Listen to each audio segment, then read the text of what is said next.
Few words about myself.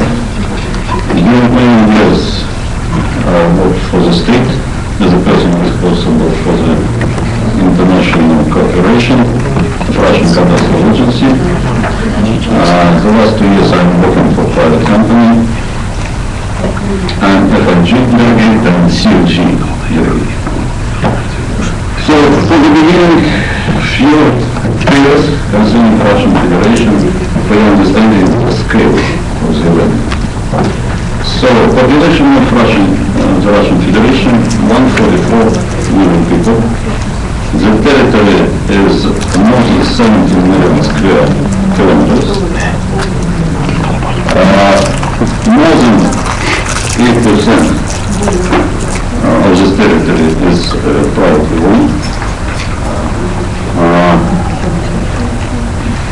This 8% is equal to 1.5 million square kilometers, which is equal to the territory of France, Spain, and Germany altogether.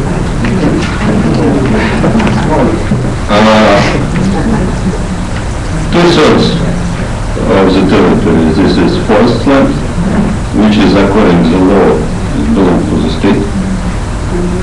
20% this is agricultural land. Russian cadastre, similar to German, or mainly to Swedish cadastre. It means that first it is necessary to make surveying or technical inventory of the object, then register at the cadastral office, and then register the rights at the registration office. At the moment, in Russian cadastre we have about 60 million land parcels. Among them, practically 50% has no officially fixed borders. Later you will understand why. And about 100 million buildings, construction, and so on. The story I want to talk to you started maybe 20 years ago, just after Soviet Union ruined.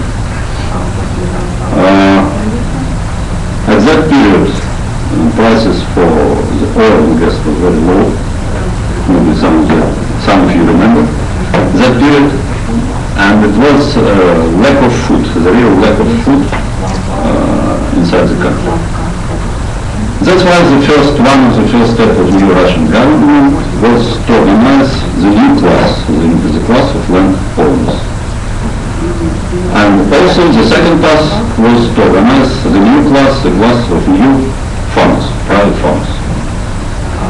For that purposes, the government decided to organize privatization, free of charge, or better to say distribution, of very big volume of land. And during the next 4.5 years, more than 30 million land parcels were distributed for the citizens for vegetable and fruit productions, and for construction, so we called dachas. Yeah, I think that the word dacha became really international, and you understand what does it mean. But I can say that in general this is some house situated on the parcel of land, and the size of such parcel is something between 600 to 2,000 square meters. So, as I told you, during the 4 or 5 years, the government organized this big number of owners. Practically each Russian family got possibility to have dacha. After that, yes, and to finish with this second farming part, also during practically the same time it was distributed very big, it was a reform of Soviet colchozes, which was collected farms, agricultural collected farms in Soviet period. And the land, each member of colchos and sovkhoz became shareholder and got the share. But in reality it means that each of them got from the state the paper in which was written that he has the right to get their share, and the size of the share, for example, somewhere in Moscow region is about 5 hectares. But it was only on paper. You cannot find your parcel in reality because it was not any field measurements and nobody very seldom who can organize the real farm in practice. But this is another story. I will continue with the first part. So after the period in 1996, it was not such a big problem with the food, and the state decided to organize the normal registration process in Russia. That's why at that period we got the registration law in 1997, and according this law, all the rights and restrictions should be registered in the Unified State Register of Rights, which is maintained by Rosregister now. The new name is Rosregister, the state authority responsible for the state registration of property rights and transaction. So practically all types of rights and restrictions should be registered in this register. Real properties include land parcels, mining sites, and all the objects fixed on land, such as building, structures, objects under construction, which movement cannot be done without immediate damage to their function. Real property subject to registration also include aircraft, sea and inland water vessels, and space objects.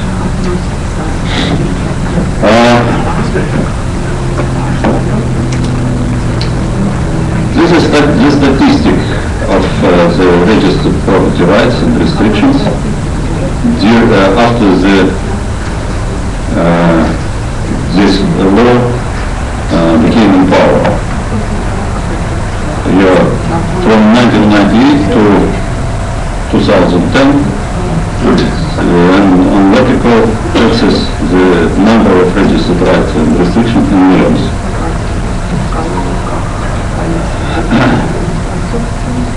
But quite soon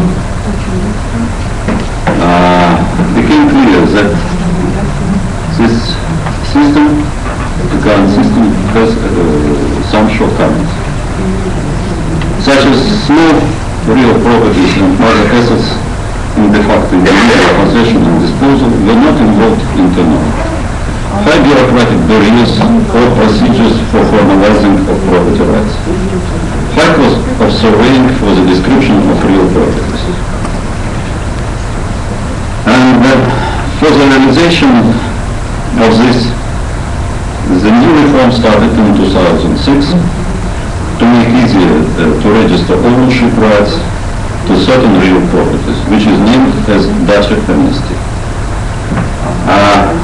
I can explain a little bit that when the state decided to distribute such a big number of land parcels for organizing dachas for the citizens, it was not necessary for the owner to register their rights and to register the object. Because the main goal of the state was increasing the food production. It means, in reality, that now the bigger part of such dachas objects is not registered at all, and they don't pay any, the owners don't pay any tax. With land parcels, the picture a little bit another, because during those years we organized mass variation of the land of the territory of the Russian Federation. And we know more or less now the rules of each parcel. So there is no problem with the land tax. But taxation of the objects was still the problem for the state.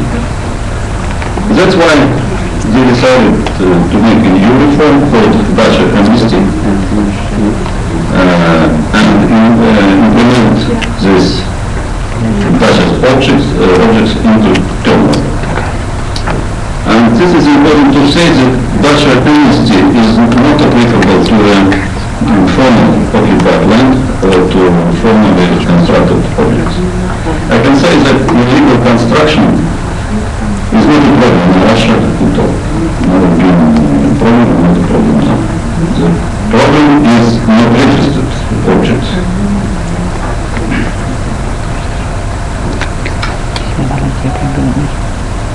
So, and in 2006, we got a new federal law on amendments to some Russian Federation acts concerning simplified registration of citizens' rights, in particular real properties. We call it Dutch amnesty law. This law has determined the procedure for registration of property rights in certain real properties. And the general procedure, the general registration law, was added with a new article. This Dutch amnesty law implemented two new large groups of changes. The first one only simplified the number of papers which is necessary to collect and to prepare for the registration. And the second big changes is the cancellation of the procedures that are needed in principle, of course. But they were postponed in order to speed up the registration of the landlord. And of course, you understand that to enable the registration of land parcel without exact boundaries of individual house, without the permission to it. So now it's possible, in terms of this Dutch amnesty, it's possible to register one parcel or the building without making any surveying or technical inventory. The Dutch amnesty law applies to the, for example, for garages which is situated on the land parcel which is not connected with business activity, or construction on the land parcel given for gardening or summer house, construction of kiosk canopies and so on. Individual housing projects constructed or under construction on the land parcel for individual housing.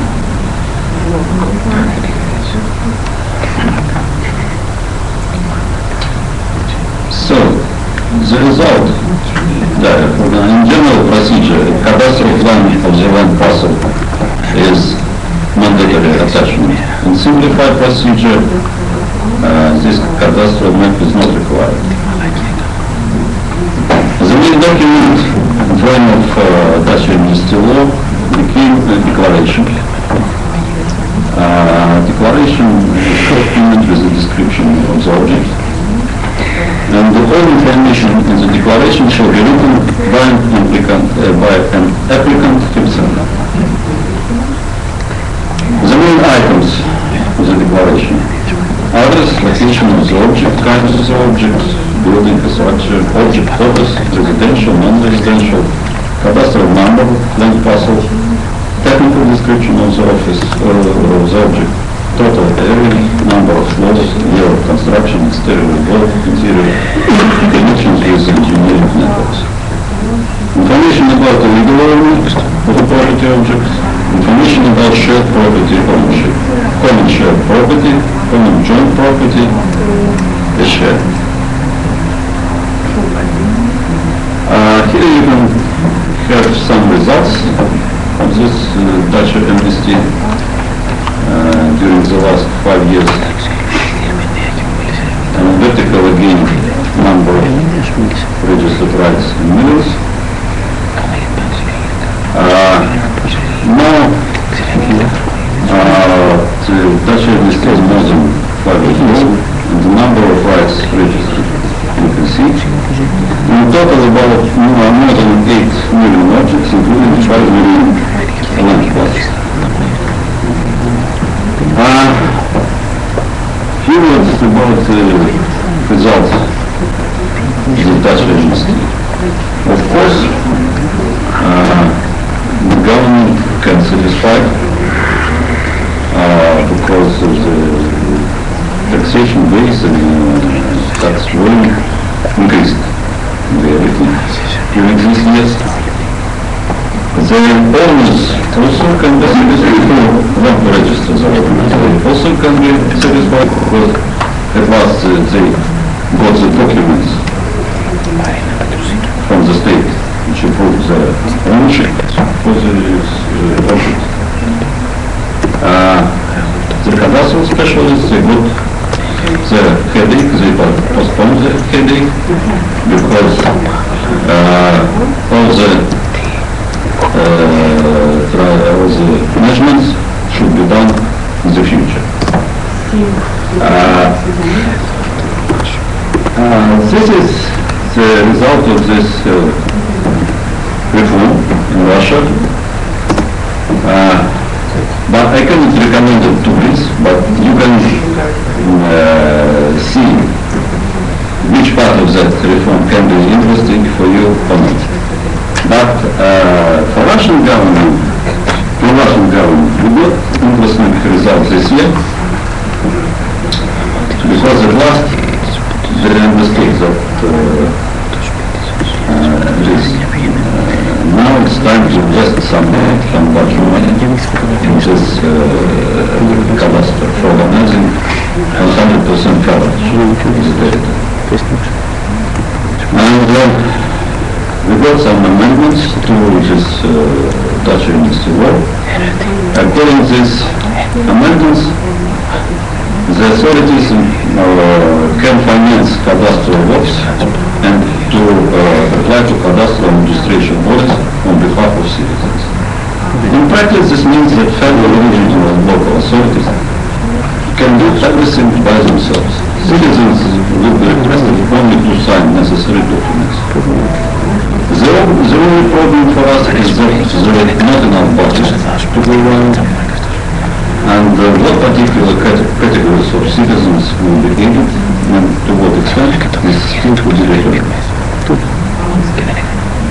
Yes. Another new measure is to allow everybody to use automatic open area with land parcel boundaries plotted according to colors. Such images are already available on the Rossiy's internet portal.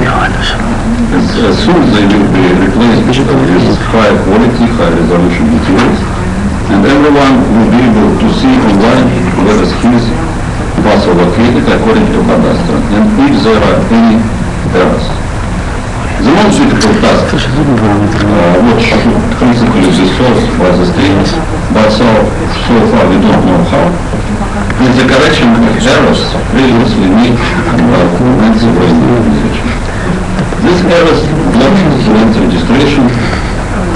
You understand that determination of parcel boundary coordinates requires special knowledge and skills. Unfortunately, not always the job was performed with good quality, but each error can have a domino effect. Boundaries of one parcel were incorrectly defined, then all the other will be displaced. The difficulty is that the correction of an error always affects interest of the citizens who have already registered their lands. How to get their consent, or in what cases to allow the alteration of boundaries without their consent. There are the questions they have no evident answers yet. This is the end of my story. Thank you for the attention.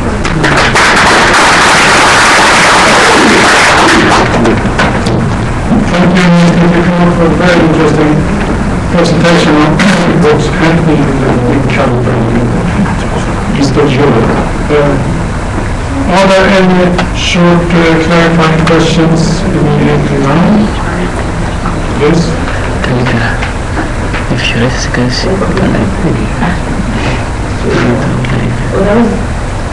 My name is Michelle Altman. That's very interesting. Regarding we shot the idea of no development project agreement for merchants. Not needed. But is there building control on the physical structural part? Not needed also. Neither planning control nor if you're interested in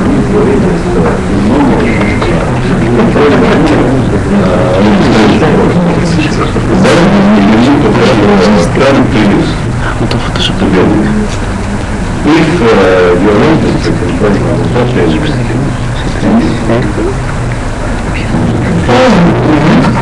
is there a clear differentiation between suburban and dacha? When the dacha end and urban development start? You see that there are two big differences in Russian legislation. For the first of which is created for individual housing and for the gardening and dacha purposes. For gardening and dacha purposes, first it is necessary to organize a special association which will be responsible for the whole territory. Then you should make the project for dividing this territory into some process. And on that process, you can build dachas. So it means that we have only boundaries, external boundaries for this big parcel, but not the boundaries of each parcel inside. Thank you for that answer. I mean, we have one more question from the audience, but we have to move on, so I don't know if we can have one more. Okay.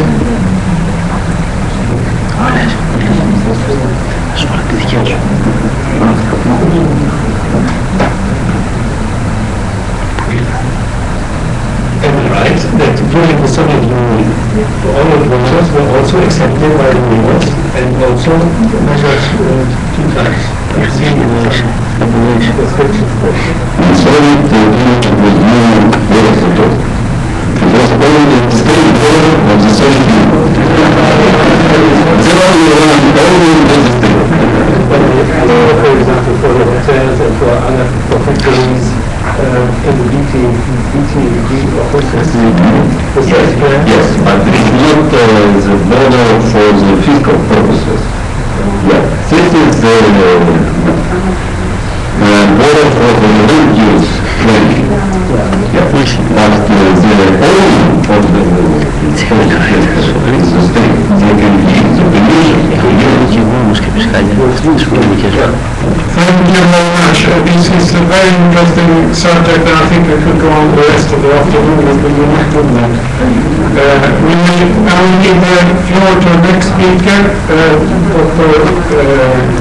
Richard Michanikos, and he will have a discussion about how to handle some informal development in Afghanistan. Sorry. That's a difference. Roger, I'm Michanikos from Azerbaijan. Thank you, Roger, and good afternoon, ladies and gentlemen. My name is Shafan Al-Bailey.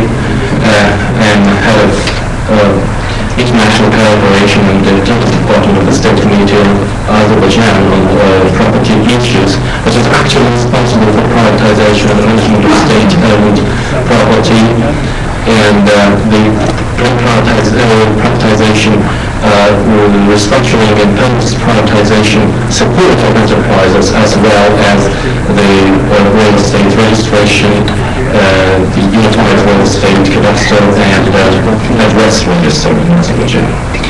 So today I would like to tell you about the methods of the Azerbaijani government on the regulation of informal settlements which we do have in Azerbaijan.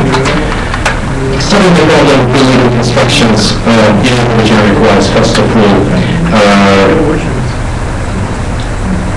the complete review of the reasons which lead to this problem. As in all other countries facing this problem, the process of construction for legal buildings has been formed during several phases, and this problem reflects some social, political, economic, cultural influences of the history.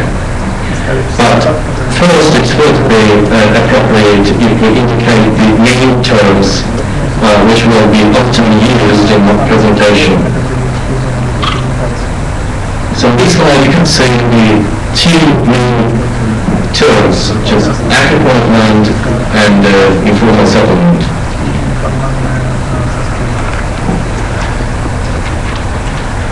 So let's look into the reasons why in Azerbaijan we have informal settlements. First, the centralization of the legal construction problem, mainly in Baku, is the logical result of a varied process that took its origin from the middle of the 19th century and related to the centralization of industry, gradually mainly in big cities including Baku. Some important events have happened in Azerbaijan history, and migration, of course, of population to main cities has been accelerated in the last 150 years. As now the center of the governor was transferred from Shamahi city to Baku in 1859 after the earthquake, in parallel beginning oil boom in Baku increased the importance of Baku city in socio-economic and cultural life of our country. After the set period, the field of agriculture, based on various kinds of land tenure, took leading role in the economic life of Azerbaijan. However, the oil of Baku actually changed the set condition in favor of industry sector. People started migrating from regions of Azerbaijan as well as the neighbor countries to Baku to find a job in the oil industry. Increasing numbers of population in the city became one of the gravest issues. Informal squatters were proved in nearer areas to the center of Baku, suburban areas and the areas being near to the oil fields upon each place new residents rather than the government. Urban planning, starting at the time of the rapid urbanization process in Azerbaijan about in the middle of the 19th century for the first time, and this process is based on the master plan of Baku prepared in 1878. Development of such plan for urban rapid settlement construction, especially for location of buildings belong to rich persons, concerning to premium segment, residential areas for industrial zone and workers in the period of the oil boom became a good sample for population and development of Baku and other regions of the country during further 100 years. The statehood, collectivity and the planning economy policy of the Soviet Union, starting from 1920, resulted with formation of the total control by the central government or governmental authorities. Economic regionalization, potential residential areas for settlement of labor forces, effective and rational public transport, and the management of the rest times in the socialist economy were defined as the main missions of the master plan of the towns, including Baku. The regionalization was subject to the present regional development plan in respect of name, but having full different characteristics required adjusting the population to the economic geography. In major cases, the master plan papers developed within 20 years were implemented in 50% level of since the lack of any other additional source other than public financial resources affected impossibility of implementation of these plans in full scope. Rural urban internal migration, which was resulted with prevalence of the latter, impacted on the post development and the population settlement processes.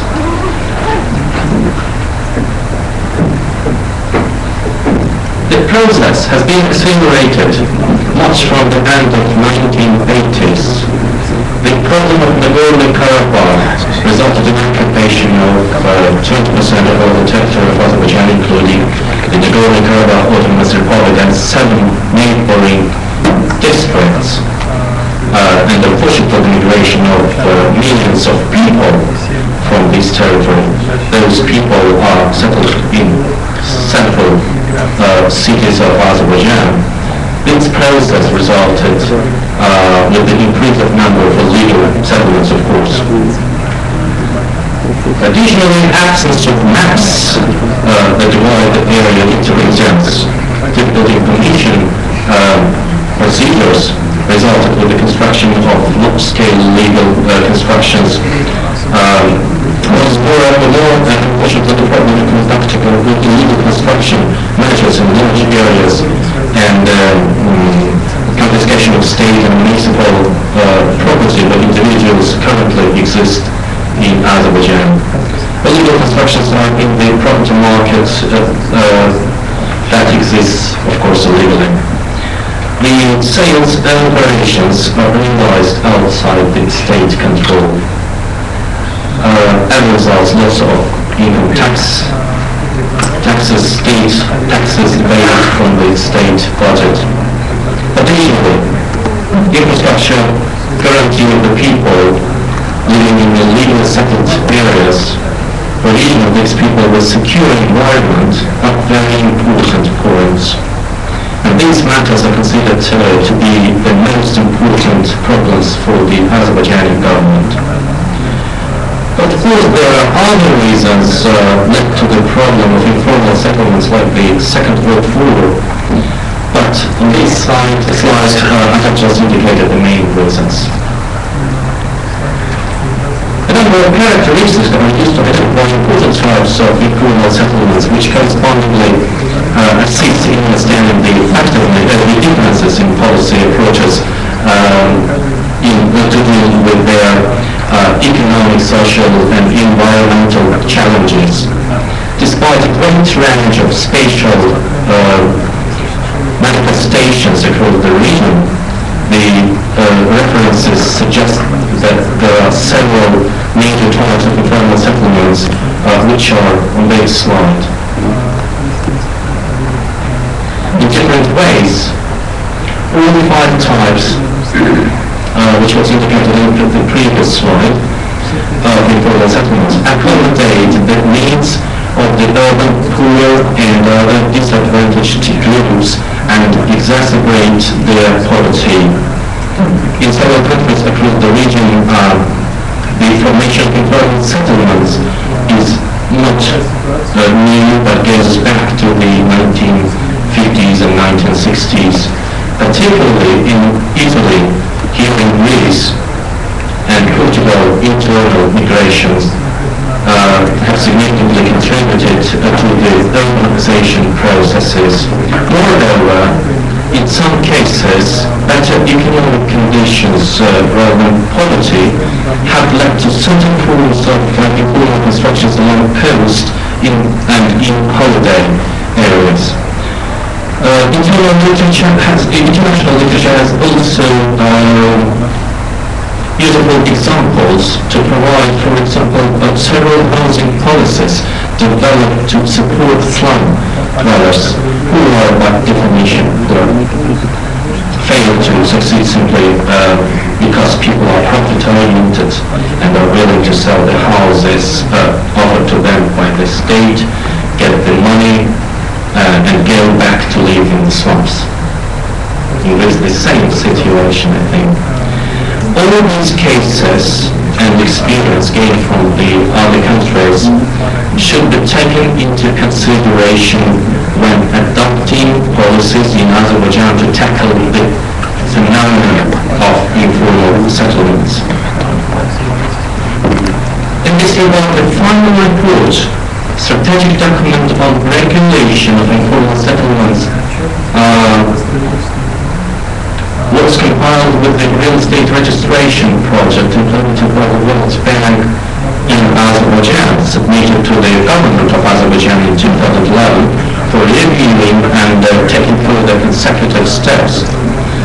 The strategic document is rather large, consisting of approximately 140 pages. It widely describes the problem of informal settlements in Azerbaijan, international youth practice, including the examples of Greece, Turkey, Serbia, Lithuania, Latvia, Estonia, Brazil, India, Senegal, Namibia, Zambia, and other countries, and of course the recommendation on legislation as Gavin told to us, on legislation for regulation for legal instructions which is necessary to be adopted. Well, by having reviewed the strategic document and taking it into account, the government of Azerbaijan has prepared the draft law on regulation on informal settlements. For the time being, this draft is under active discussion. According to the compiled draft law, the problem of illegal constructions will be solved by obeying the principles of social justice and protection of property rights. So, in accordance with this approach, and with the approach of the draft law, the illegal constructions existing over the years will be documented in most cases in Azerbaijan. And in case when the documentation is impossible, fair compensation action will be applied to the factual owners of the properties.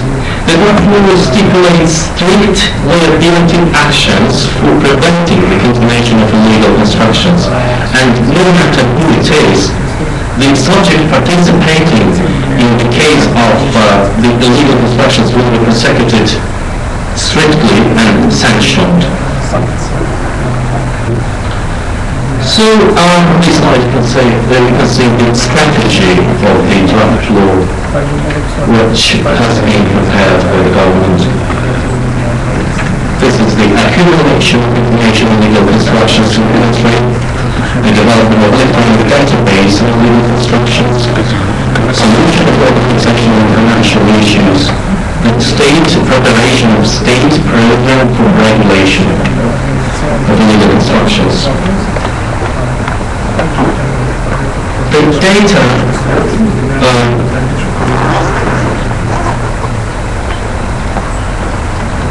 on illegal construction should include the following: the identification of places where the illegal constructions exist, identification of the exact list and number of illegal constructions on areas with the appropriate executive power and the local self-governing bodies, and classification of illegal constructions. The following actions should be implemented in electronic database. Firstly, marking areas on the map where the illegal constructions exist, maintaining and updating the data on illegal constructions, marking the infrastructure possibilities on the map, on the areas where the illegal construction exists. The electronic version all the documents for illegal constructions and development, establishment of a block of educating people on illegal constructions. The following actions should be implemented for the solution of organizational and financial issues.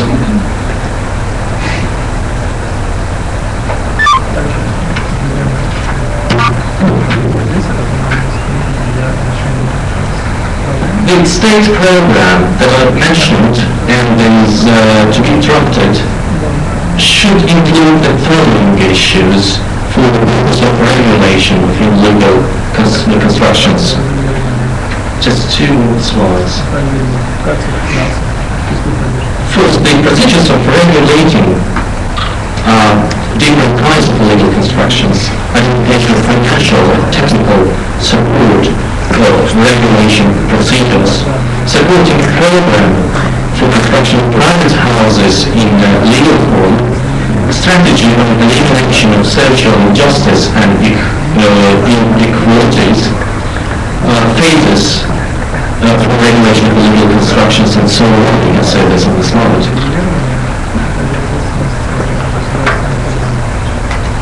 And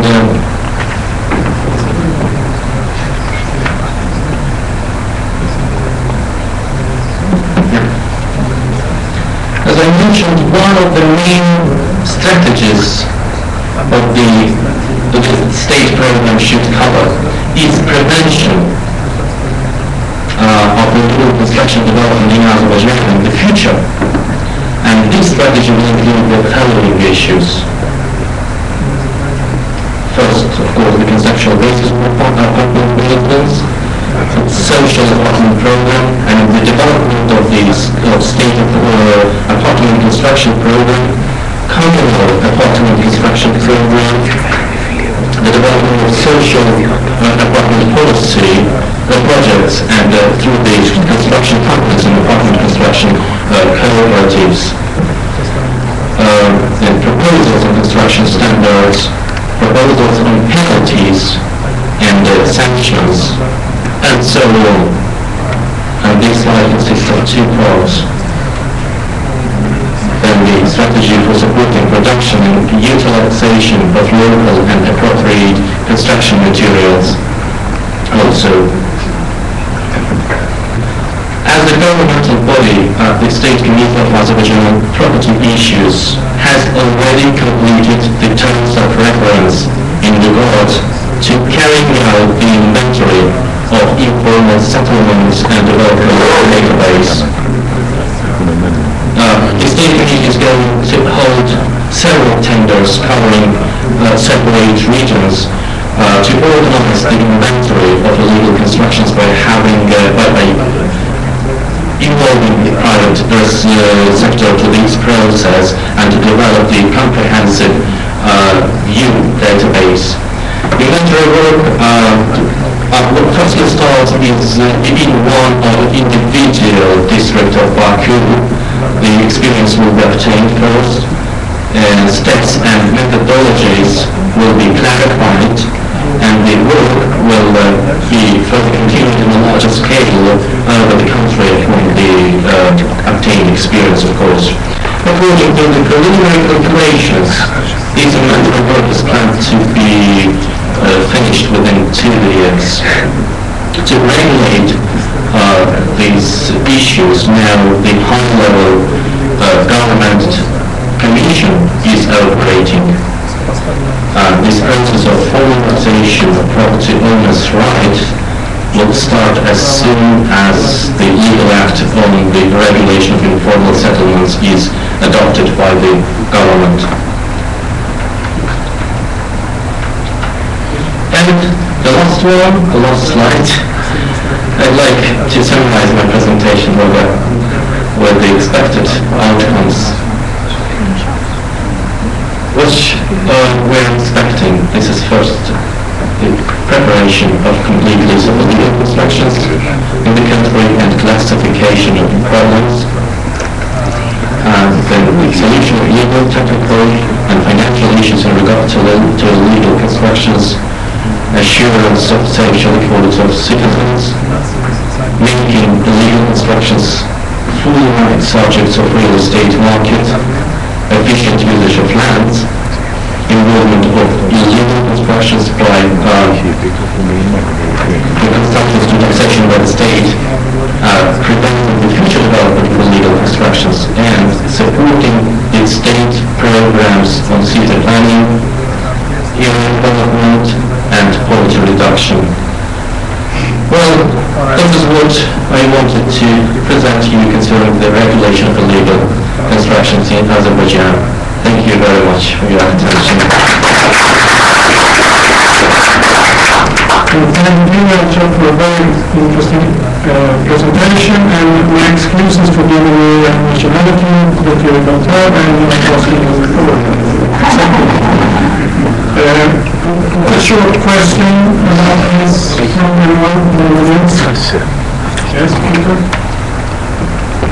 Thank you, Arthur, for your interesting presentation.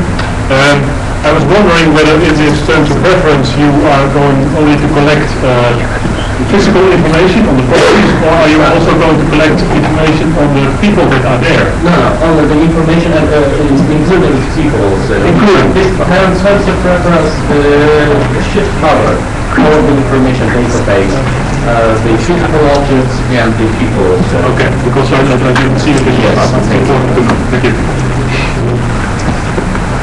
Okay, thank you very much. This is a really interesting project in Azerbaijan, supporting heritage and community utilities and following. Now we will move on, and next speaker is Zavar Shashwal from Kosovo, project coordinator. You have to introduce yourself, and your subject that will be about project buildings and apartments in Kosovo.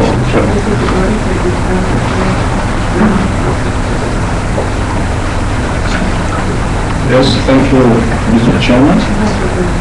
Dear ladies and gentlemen, my name is Muzaffer Chaka. I work as a coordinator of project, as it mentioned, for National Mapping and Cadastral Agency of Kosovo, which is Kosovo Cadastral Agency. And this presentation is prepared together with Chief Executive of Kosovo Cadastral Agency, Professor Dr. Murat Mera, and Dr. Diop Konrad from Belgium.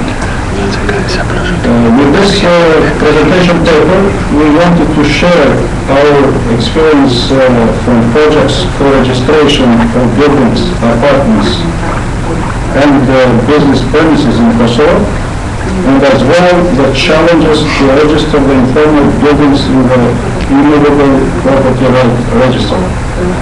The project covered only multi-flat buildings located mainly in urban areas of the cities, and this is considered as the first registration of these units. It is concluded that well-functioning cadastre for registration of buildings and apartments in Kosovo is the base for investments, mortgages, and spatial planning, which also could contribute to economic development of the country. So the content of my presentation starts with some introduction, some words about legislation framework, one project, the results from the project, and to draw some conclusions.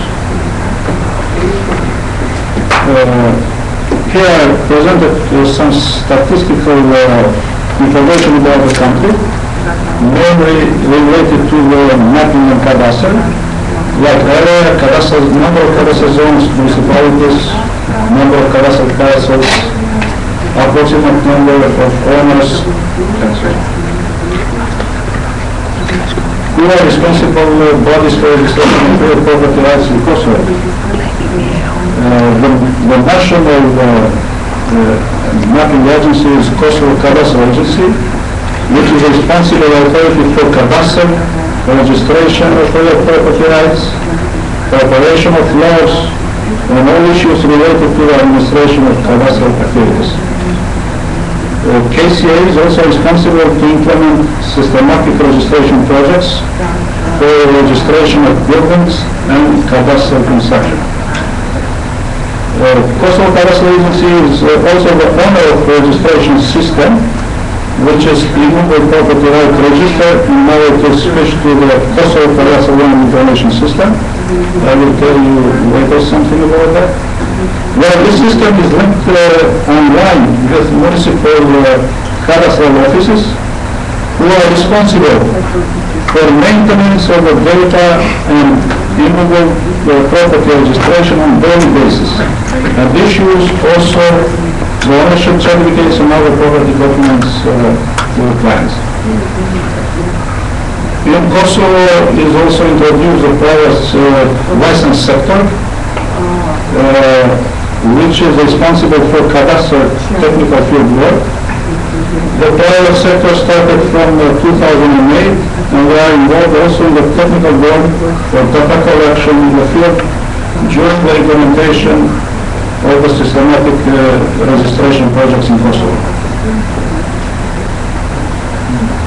So just some words about basic legislation framework for registration of buildings and apartments in Kosovo, starting from the law on property and other real rights, which covers the creation, content, transfer, protection, and termination of real rights. And the main law for registration is law on cadastre, which also regulates cadastre of renewable property rights, national cadastre surveys, geodetic and cadastral works, and as well as acquisition, registration, keeping maintenance, and use of cadastral data. The main property units to be registered in the register are parcel, building, part of building, which could be apartment or business premise, and utilities. Then the law for registration is law for establishment of renewable property rights register, which established the register on the principles of accuracy, reliability, and public access. Beside the registration laws, we have also the law on use, management, and maintenance of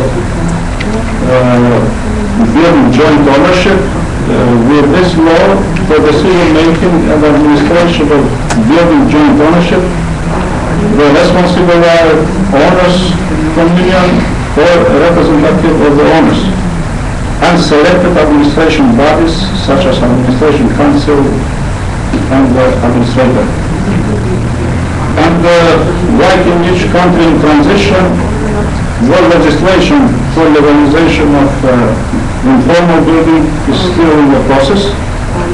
After many initiatives in the past from respective government bodies, currently we have only the draft law on treatment of construction without permit, which need to be promulgated probably by next year. Besides the main registration, there are some bylaws like administrative instruction and guidelines which regulate the registration of buildings and apartments, starting from cadastral construction, then the board of the commission who is responsible for the whole process of registration, then public awareness campaign, and many other guidelines and operation manual who really regulates the process from very beginning until the end of the process of registration.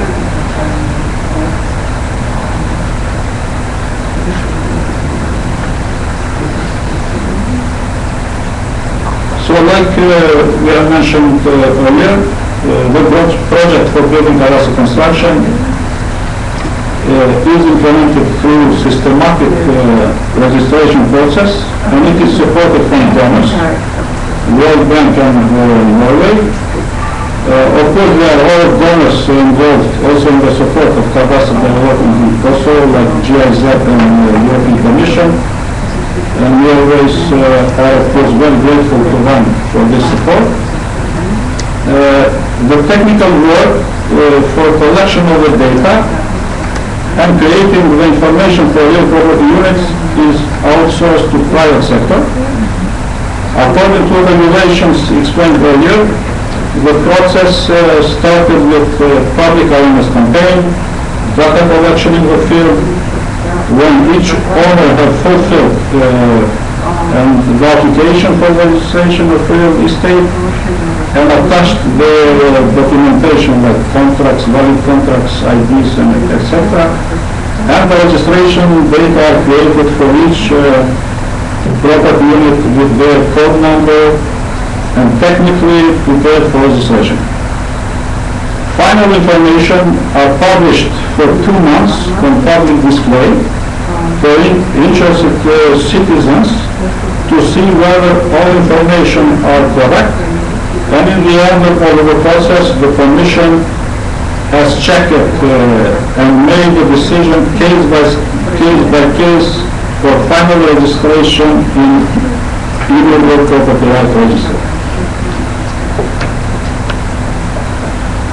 So during the implementation of this project, it was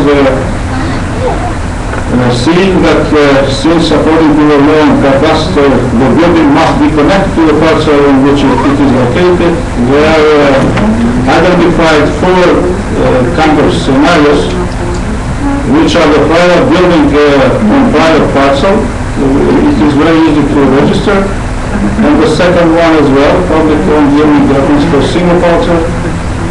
But the problems arises for the scenario 3, that you are seeing in this example, where the building is located in several parcels. This is due to non-updated cadastral maps when the decisions of the expropriation are made from relevant bodies. And of course, the most challenging scenario for registration of it's the number 4, informal buildings. KCA has decided for this category to collect all the data in the field and technically prepared all the information for registration to be followed afterwards by municipal cadastral offices during their daily process when a building have a permit and it is technically accepted. This information has helped also the planning departments of municipalities to know the exact information about informal multi-flat buildings. So these are the results. The project until now is finalized in 6 biggest cities of the country. It is planned that by 2014 all the other cities will be completed with support of the World Bank through the project for real estate and registration project. Even though the technical work is completed for more units, there are registered about 40% of the units, and the registration is continuing on a daily basis at municipal council offices. Since the interest of citizens, it shows that now it is much more in higher level than it was during the implementation of this project. And around 20% of these units in the buildings right now are informal buildings which are in the process of legalization. In this case, mainly in the municipality of Pristina, which is the capital city, and where the main buildings are built. Just to show you, to have an overview about the concept of Kosovo Cadastral Land Information System, which is conceived as an integrated multi-purpose system that is composed of a number of key conceptual modules and is a base system for NSDI in Kosovo. So all this data are registered in this system, KCLS, and in the end of the process, all the owners are issued ownership certificates. They are organized also for each municipality by presence of the media, the issuance of the first certificate. So this is the impact of registration of buildings and apartments. So we can see that even in the Kosovo, the banks gives a credit with highest interest in the region. Still, the impact of the registration of these units has shown that the value of mortgages registered in Cadastre is increasing this year in compared with previous years. And this is just an overview about this draft law about construction without building permit.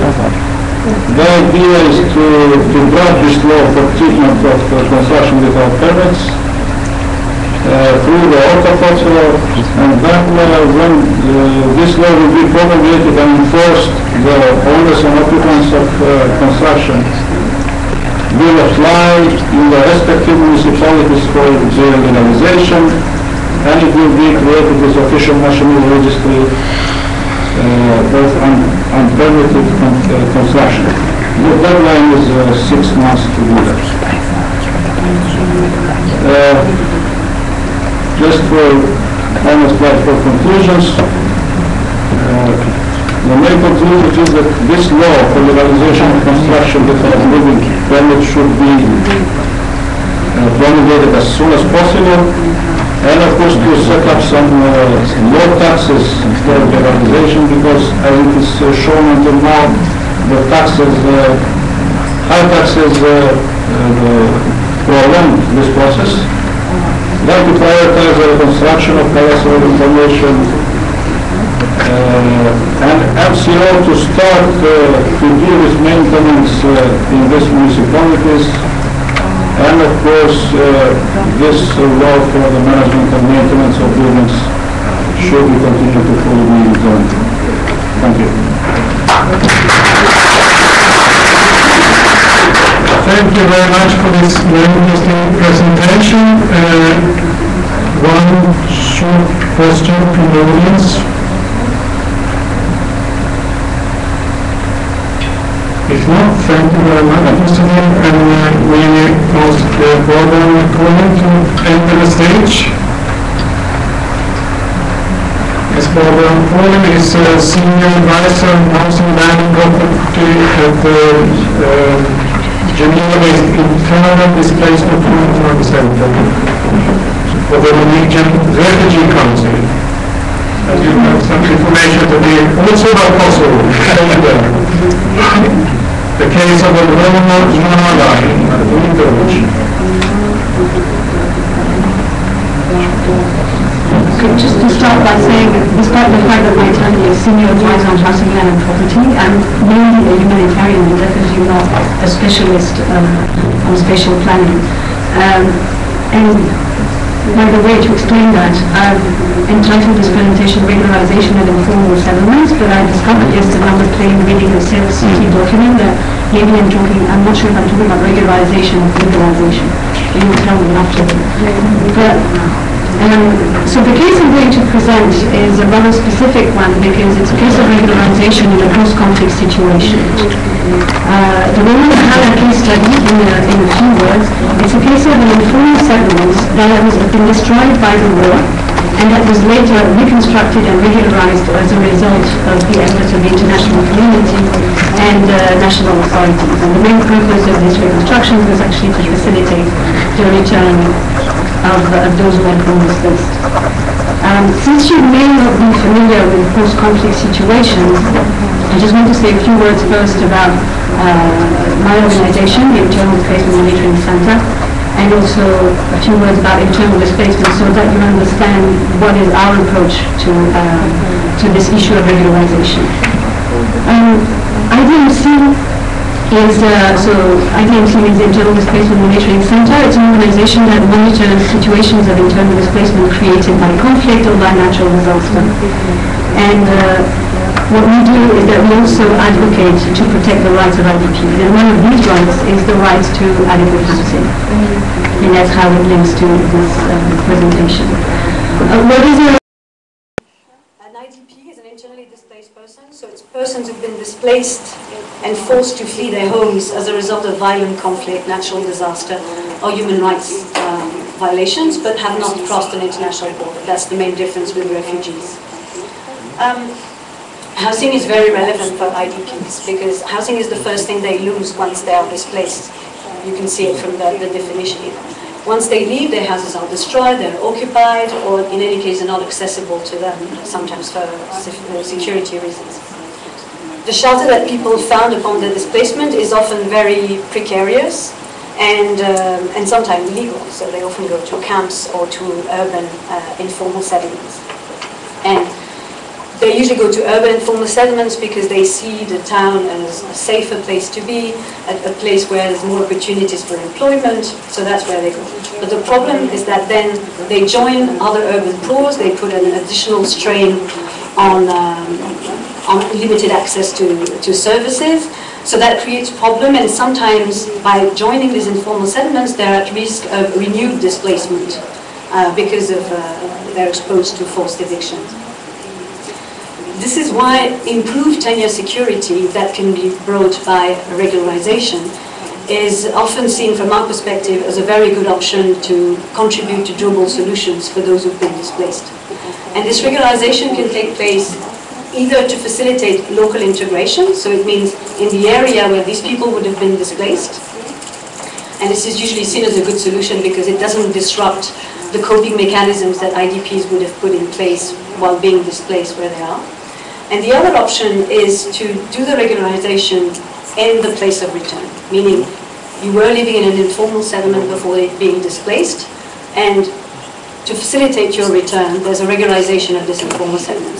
And Roma Mahala, the example I'm going to describe, is precisely that example. The last point I wanted to mention is that IDMC, as part of its monitoring work,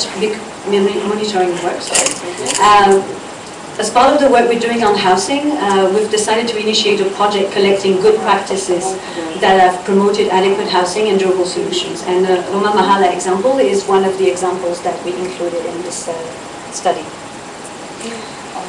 So this is a picture of Roma Mahala. I don't know what you can see from where you are, but I'm going to describe it. On the left, this was Roma Mahala after the destruction, and on the right, it's a picture of some of the reconstruction, but you'll see more of that. So what you can see is that obviously it's very badly destroyed. You can also see that it's in the center of the town. It's very near, it's not an isolated area. You can also see that it was not a slum, it was proper houses. It was an informal settlement, but with proper buildings in there. And what's also important to notice is the river that you see here, because Roma Mahala is situated in South Mitrovica. That's where the Roma were, but when they fled to North Mitrovica, which is not very far, just on the other side of that river. So that's also important because it means that when the return was considered, they didn't have so far away to go. So Roma Mahala before the displacement. So already first on the map, you can see that Mitrovica is situated in the north of Kosovo. You see the river running through, sorry. And so that's what I was explaining earlier. Mitrovica is divided. The northern part of the town has a majority of Serbs living there and Roma, and the south has a majority of Kosovo Albanian. And what happened during the conflict is that the Serbs and the Roma, most of the Serbs and Roma who were in the south of the town went up north, where they felt safer, and the Albanians who were in the north of Mitrovica went to the south. So that's exactly the situation in which our Roma were in. They moved north and they left their houses. This settlement was 100-year-old. It was not contested at the time. It's one of the largest Roma community in Southern Europe, hosting some 8,000 people, over 13 hectares of land. So it was a very big settlement. 30% of the land was privately owned, but 70% was completely informal, without permitting, etc. But that's to give you the context in which we are. Roma Mahala was completely destroyed, as you can see. It's a mix of destruction and actually looting. What happened next? The Roma were displaced and went up north, and there they located themselves in some temporary camps, which this time really looked like slums, actually. There were 4 of these temporary camps in North Mitrovica, and actually 70% of the inhabitants of these camps were from Roma Mahala.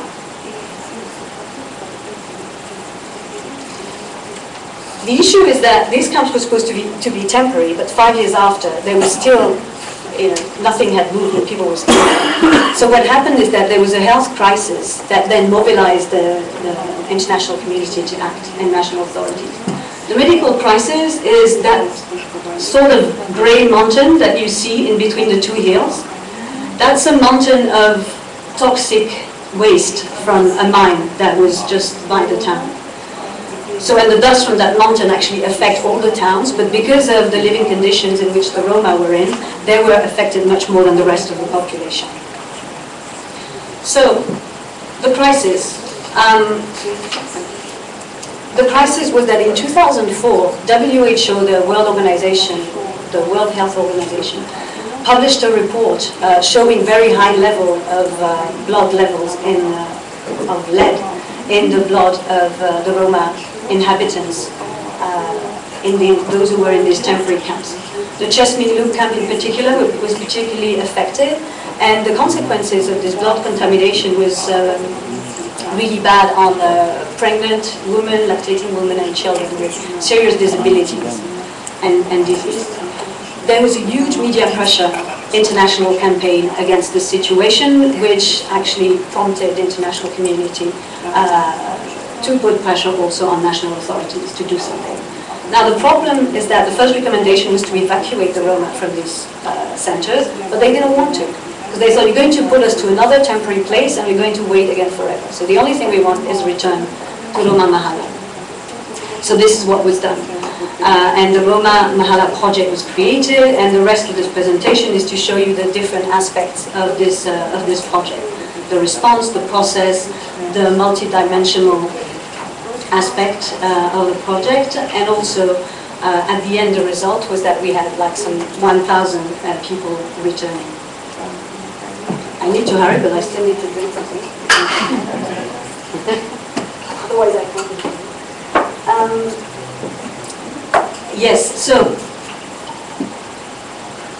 the first step was with the national authorities to agree with the international community on an agreement on what to do with Roma Mahala. I skipped the various steps because it was a complicated process, but at the end they signed an agreement which had several main principles. The main principle was that all the former residents of Roma Mahala could return to the places where they were, even if it was informal buildings. And this return should be voluntary. Now, there was different situations. As I've said at the beginning, part of the settlement was privately owned and the rest was not. For the houses privately owned, they would be rebuilt in the same location exactly. For those living in the western part of the settlement, houses would be rebuilt within the same space, but not maybe exactly in the same spot. For those living on the eastern part, because the municipality wanted to recuperate some of the land by the river to make a park, they gave 3 extra hectares. So people were not exactly still in Roma Mahala, but they were on adjacent land. So it was still, a pretty good deal that they got. All those who were informal settlers before the war, the plan was that they would be given apartments in small buildings within 99 years. So no ownership, but a regularization in the form of a 99-year lease. That's a map of the different zones. In blue you've got the private property, in green the municipality-owned land, and in red the whatever socially owned land. The actors. There was a heavy involvement of the international community, which was linked to the post-conflict context and to the special executive powers that the international community had in Kosovo. More or less, the international community had received from the Security Council, UNMIK, the UN mission in Kosovo, responsibility to deal with Kosovo status and also to administer the province until a decision on the status would be reached. So you can see here the wide variety of actors were involved in the implementation of this project. The authorities, the UN mission, OSCE dealing with democratization, human rights, community activities, UNHCR dealing with refugees and IDPs, donors obviously, the NGOs which implemented the project, and obviously Roma representatives for the consultation. A steering group was created, again co-chaired by UNMIK, UN Mission in Kosovo and the municipality, and 3 technical working groups to address specific legal issues. It was a very difficult process. There were a few practical obstacles. Even though people had private property, they had lost the documents, and the cadaster was nowhere to be found because it had been taken away and was somewhere in Serbia when it couldn't be found. So that was the group. I told you there were several groups. The legal group had as a task to try and identify where the cadaster was, where the documents were, recreate the documents when they were missing, etc. But there were also quite a lot of political obstacles. There was an initial opposition from the municipality, because even though at first when the settlement was created, it was never contested. At the time it was in the outskirts of town, but over the few hundred years it became prime location with the urban expansion.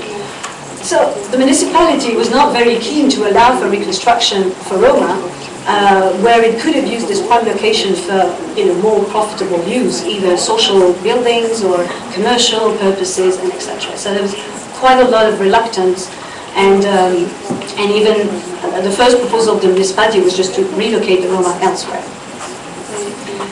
There was also opposition. From the Roma. That was maybe a bit more surprising, but first they had security concerns. In 2004 there was riots against Roma and Serbs in the south, so they were kind of worried that the same would happen to them if they would return.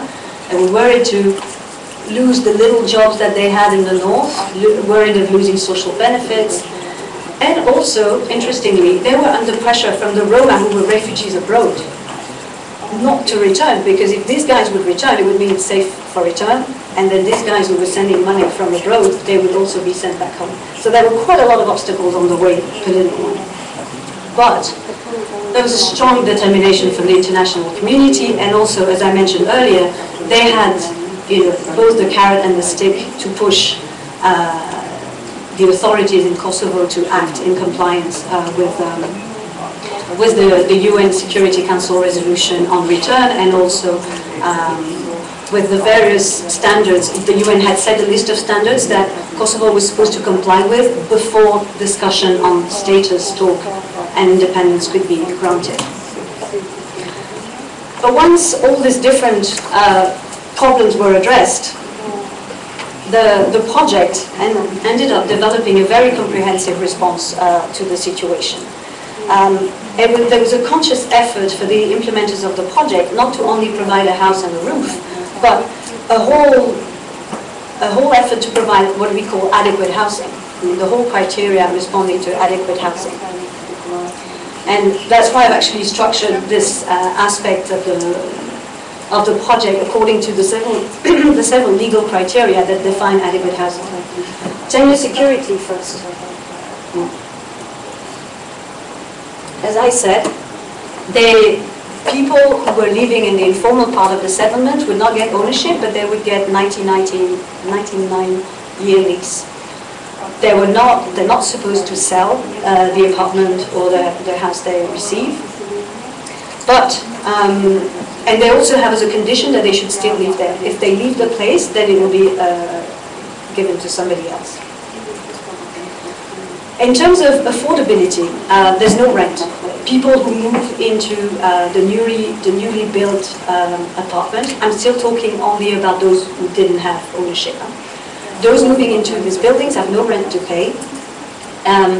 In the buildings that were done, the apartment buildings, there was even the thinking, they've done it, to do on the ground floor commercial space, because whatever benefit coming out of this commercial space is used to maintain the building, to cover the cost of maintaining the building. The only thing that actually went against affordability was the fact that now people were regularly connected to water and electricity, so they had to pay their utility bills, which they didn't do when they were in these temporary settlements where they had electricity, but illegally. In terms of cultural adequacy, this was an interesting exercise, because at first, since the population from the Roma Mahala had grown quite a lot during the displacement, there was no way all the single houses, private houses, could be rebuilt as such, and there was a need to do apartment buildings. But the Roma was strictly against the approach of buildings. They said it doesn't correspond to our way of life. So in the first phase, they were associated to the design of the housing, and then it was still building, which they didn't like, but there were some concessions, like there was a storage space on the basement, there were several entrances so that they could still have some privacy, and a few arrangements like that. But in the second phase, their concern with the buildings were taken into account, and a lot of row houses were then built. So it's not as good as a separated house, but at least it gives some privacy. Access to services was improved with a new sewage system, because of course the idea was to take advantage of the destruction to build back better. So the new sewage system also helped the rest of the town. Social infrastructure were introduced in the settlement, a health center to check also on the level of lead into blood of people. There was a school, a kindergarten, catch-up classes for children and adults. And there was also lots of efforts done to ensure that the Roma would have some livelihood and opportunities and jobs, because that was one of their main concerns. So, for example, there was a first a phase where the rubbles needed to be cleared. Roma were employed for that. During the construction, they also tried to the maximum extent possible to recruit Roma. Some grants were given to companies who would employ Roma to do that. And Roma women were employed in the kindergarten. And there was also a plan for legal assistance provided, because many people had no civil documentation, no property document obviously, but no civil registration document, no ID. So a lot of support was given there by UNHCR. So quickly now, an example of after the reconstruction. On the left column, you see the apartment buildings that people didn't like, but actually when I went there in 2009, these buildings were occupied because people had nowhere else to go. While the private houses on the right, many were empty because those who had private property were actually wealthy and they had somewhere else to live. So on the left, there were some 6 apartment buildings constructed for 72 families. On the right, 46 houses. And that's the row houses I was talking about that were built in the second phase to ensure that people would have additional privacy. Achievement: 1,000 Roma returnees managed to return as a result of this project. It's a success because the vast majority of houses are occupied and they're maintained in good conditions. The camp which was contaminated was closed. And this practice actually was the starting point of a larger return of Roma to the rest of Kosovo. One detail actually which is interesting maybe for you is that, as I said, the buildings, they were a 99-day lease, you're not supposed to sell them, but they actually started to be sold informally. So we're kind of going back where we shouldn't be. And now it's the end. In terms of lessons learned, clearly, the influence and the binding powers of the international community helped a lot to make the project go forward. Maybe this would never have happened without such a huge pressure. But sometimes this is what you have in a post-conflict situation. You have an international community with very strong powers. So use it if that's the case. The wide coordination between national authorities and international authorities is actually instrumental in getting this comprehensive approach. And the participation of Roma did improve the project to a large extent so that it would correspond better to their needs. The practice also set a good precedent for finding durable solutions for IDPs in other informal settlements in Kosovo and elsewhere. The only point where the only minus maybe to this is that I'm not sure the extent to which this example has actually been taken into consideration, even within Kosovo, to regularize other settlements. Because the presentation we had before was to talk about how do you regularize illegal constructions, but that's a bit different from regularizing informal settlements that have existed for decades and hundreds of years. So for this, I think there should be, separate measures taken. Thank you. Thank you very much for this very interesting example from Roma Mahala. Is there any questions about this? Yes? Just to know who grants the lease. It's the municipality. It's the urban department and the municipality. They are the ones that Okay, thank you very much. Since we are a bit behind schedule, I'm asking Helge to make some reflections of what we have heard. Very briefly, I think across the board we are reminded that there are many reasons for all this development of these informal settlements or illegal constructions. Very rarely there are criminal people operating. It exists, of course, that there are also rich people who are taking the opportunity of the absence of a government and control mechanism, but the vast majority of cases there are people who are in desperate need of housing. Whether there are no provision of land or planned land from the government as a result of conflict, wars and other conflicts, or they can also, as we be reminded by the last, I guess there are also ethnic reasons that some ethnic groups are discriminated in a way that they find it difficult to operate inside the formal system.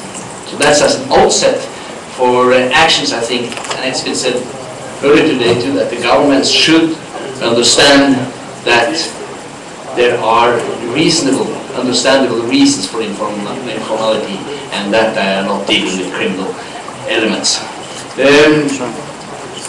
This struck me with the last presentations.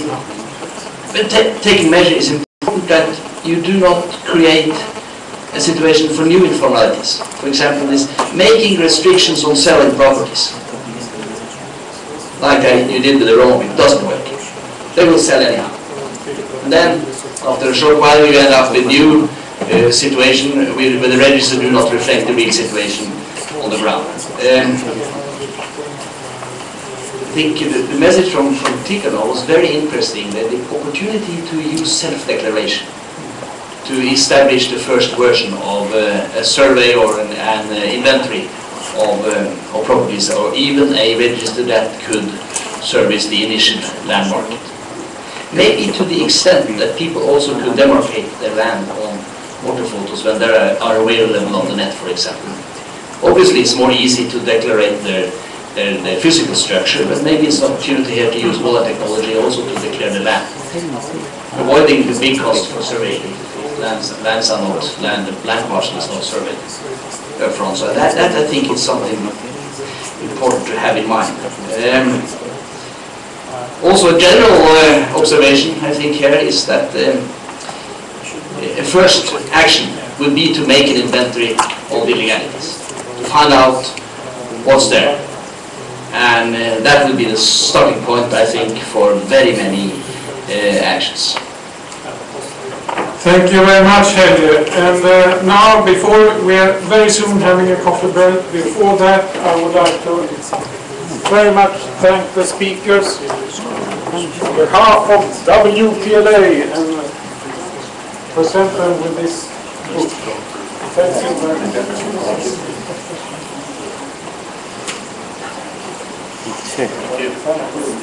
much.